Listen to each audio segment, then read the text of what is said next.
নমস্কার বন্ধুরা, আমি ঋত্বিক আর আমাদের চ্যানেল ভবিষ্যৎ দৃষ্টিতে সকলকে স্বাগত জানাই। বন্ধুরা, বিভিন্ন গ্রহের সংযোগ নিয়ে যে সিরিজটি চলছে তার মধ্যে আজকে আমরা শুরু করছি বৃহস্পতির সঙ্গে অন্যান্য গ্রহের সংযোগ।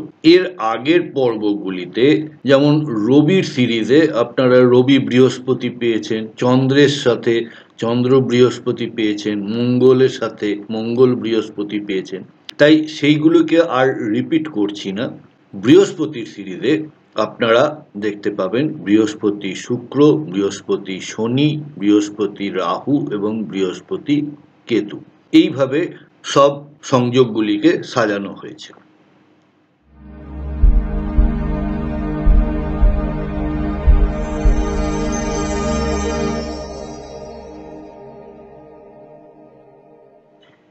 বন্ধুরা, যারা যারা আমার চ্যানেলটি অলরেডি সাবস্ক্রাইব করেছেন তাদেরকে জানাই অসীম কৃতজ্ঞতা ও ধন্যবাদ। যারা চ্যানেলটি দেখছেন কিন্তু প্লিজ লিখে জানাবেন কোনো সাবস্ক্রাইব করেননি, তাদের কাছে আমার আবেদন প্লিজ চ্যানেলটি সাবস্ক্রাইব করুন আর পাশে থাকা বেল নোটিফিকেশনটি প্রেস করতে ভুলবেন না। তাহলে চলুন শুরু করা যাক বৃহস্পতি ও শুক্রের সংযোগ বা কনজাংশন। বৃহস্পতি ও শুক্র। বৃহস্পতি হলেন দেবতাদের গুরু আর শুক্রাচার্য হলেন দৈত্যদের গুরু। দুজনের সম্পর্ক কিন্তু খুব একটা ভালো নয়, কিন্তু আমরা দেখব যে দুজনে যখন একসাথে বসেন তখন কি ধরনের ফল জাতক জাতিকা পেয়ে থাকে। বৃহস্পতি ও শুক্র ধর্ম ও রূপের সম্মেলন, জ্ঞান ও বিলাসিতার সেতুবন্ধন। বৃহস্পতিদেব হলেন জ্ঞান, ধর্ম, শিক্ষা, উচ্চ নীতির কারক। অপরদিকে শুক্রদেব হলেন রূপ, প্রেম, ভোগবিলাস ও শিল্পের কারক। আমরা ফলাফল বিচার করার আগে রাশিচক্রে এনাদের অবস্থানটা একবার দেখে নেব।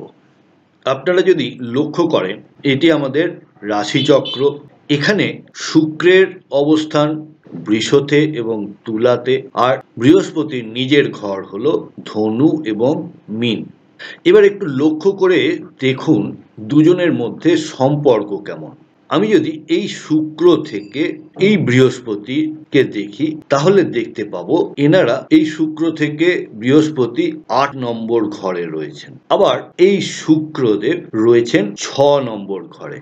তাহলে যে যোগটি তৈরি হচ্ছে সেটি হলো স্বরাষ্টক যোগ। আবার সেম কম্বিনেশন এই বৃহস্পতির সঙ্গে এই শুক্রের, এখানেও লক্ষ্য করে দেখুন এখানেও স্বরাষ্টক যোগ তৈরি হচ্ছে। তাহলে এই যোগটা মোটেও সুবিধের নয় বা ভালো হয় না। অপরদিকে আমরা এই শুক্রের সঙ্গে এই বৃহস্পতির কম্বিনেশনটা একটু লক্ষ্য করি। এই শুক্র থেকে এই বৃহস্পতি 11 নম্বর ঘরে রয়েছেন, আর বৃহস্পতি থেকে শুক্র রয়েছেন 3য় ঘর, অর্থাৎ 3-11 কম্বিনেশন, যা কিনা অর্থ ত্রিকোণকে নির্দেশ করে। আমরা অর্থ ত্রিকোণ কি জানি? 3, 7, 11। তো এই যোগটার একটা বৃহস্পতি এবং শুক্রদেবের সম্পর্কের মধ্যে এই ডুয়ালিটি আমরা দেখতে পাই।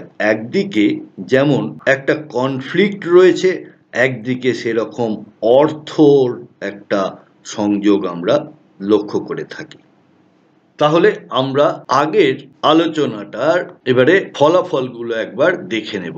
শুভ ফলাফল হচ্ছে সৌন্দর্য ও জ্ঞানের একত্রিত রূপ, সম্পর্ক ও ধর্মীয় দৃষ্টিভঙ্গিতে ভারসাম্য, সাংস্কৃতিক ও সৃজনশীল পেশায় সাফল্য, জীবনযাপনে শুদ্ধতা ও রুচিশীলতা, উচ্চশিক্ষা, শিল্প ও প্রেমে সাফল্য। বৃহস্পতি এবং শুক্র পরস্পর বিপরীতধর্মী গ্রহ হলেও এনারা যখন একত্রে বসেন তখন শুভ ফল দিয়ে থাকে। জাতকের উচ্চাকাঙ্ক্ষা হয়, জ্ঞান বৃদ্ধি পায়, কর্মে খ্যাতি বৃদ্ধি পায়, অর্থনৈতিক ক্ষেত্রে উন্নতি লাভ করে। এবার অশুভ ফলাফলের মধ্যে বিলাসিতার প্রতি অতিরিক্ত ঝোঁক, শৃঙ্খলার অভাব, জীবনের লক্ষ্যহীনতা, সম্পর্ক নিয়ে দ্বিধা বা অতিরিক্ত রোম্যান্টিক ফ্যান্টাসি, অর্থ ও ভোগে মাত্রাতিরিক্ত আসক্তি, আধ্যাত্মিকতার নামে অলসতা বা ভোগবিলাস। অশুভ ফলাফলের মধ্যে আরো একটি ব্যাপার হলো এনারা অনেক সময় স্বার্থপর হয়ে থাকেন, অর্থাৎ নিজের প্রতি চিন্তা বেশি করেন এবং নিজেরটা ভালো বোঝেন। এবার আমরা দেখব 12টি ভাবে বৃহস্পতি শুক্রের যুগ্ম যোগের ফলাফল। লগ্নে এই যোগ তৈরি হলে সম্মানিত সৌম্য চেহারার অধিকারী হন। দ্বিতীয় ঘরে এই যোগ থাকলে আর্থিক সৌভাগ্য এবং মিষ্টভাষিতা লক্ষ্য করা যায়। তৃতীয় ঘরে এই সংযোগ হলে লেখায় ও সৃজনশীলতায় সাফল্য লাভ করতে দেখা যায়। চতুর্থ ঘরে হলে খুব বিলাসী একটা গৃহজীবন এনারা লাভ করে থাকেন। পঞ্চম ঘরে হলে প্রেমে ও শিক্ষায় উন্নতি লাভ। ষষ্ঠ ঘরে হলে শত্রুর প্রতি নম্রতা কিন্তু দুর্বলতা লক্ষ্য করা যায়। সপ্তম ঘরে হলে রোমান্টিক এবং সুন্দর জীবন সঙ্গী এনারা লাভ করে থাকে। এখানে একটা কথা বলি আপনাদের, যেহেতু আমরা দেখলাম 3-7 রিলেশন রয়েছে, তো এনারা সাধারণত বিবাহের পর বেশ ধনসম্পত্তি অধিকারী হয়ে থাকেন। অষ্টম ঘরে এই যোগ হলে গোপন রুচিশীলতা এবং আধ্যাত্মিক বিলাস লক্ষ্য করা যায়। নবম ঘরে ধর্ম, ভ্রমণ ও শিক্ষায় সৌভাগ্যবান হন। দশম ঘরে হলে জনপ্রিয়তা ও সম্মানিত কর্মজীবন। 11তম ঘরে লাভ এবং সমৃদ্ধ সম্পর্কর অধিকারী হন। 12তম ঘরে হলে বিদেশে ভালো কানেকশন তৈরি হয় এবং বিলাসী আত্মত্যাগ লক্ষ্য করা যায়। যেসব রাশিতে শুভ ফল: বৃষ শুক্রের নিজ রাশি, বাস্তব ও ভোগে ভারসাম্য। মীন বৃহস্পতির নিজ রাশি, আধ্যাত্মিক এবং শিল্পে সাফল্য। তুলা শুক্রের রাশি, সম্পর্ক ভারসাম্যপূর্ণ। ধনু ও বৃহস্পতির নিজের রাশি, ধর্মীয় চিন্তায় রুচিশীলতা লক্ষ্য করা যায়। এই সকল ঘরের মধ্যে দেখা গেছে যে মীন রাশিতে যদি এই সংযোগ হয় তাহলে সব থেকে ভালো ফল লক্ষ্য করা যায়। আর যেসব রাশিতে অশুভ বা দুর্বল ফল হয়, যেমন হলো কর্কট আবেগে তাড়িত হন, বৃশ্চিকে গোপন আসক্তি লক্ষ্য করা যায়, কুম্ভ সম্পর্ক ও রুচিতে অস্থিরতা লক্ষ্য করা যায়, সিংহ অহংবোধ এবং ভোগের একটা সংঘর্ষ দেখা যায়। তাই শেষ করার আগে বৃহস্পতি শুক্র যুগ্ম যোগ সৌন্দর্য ও ধর্মের মেলবন্ধন।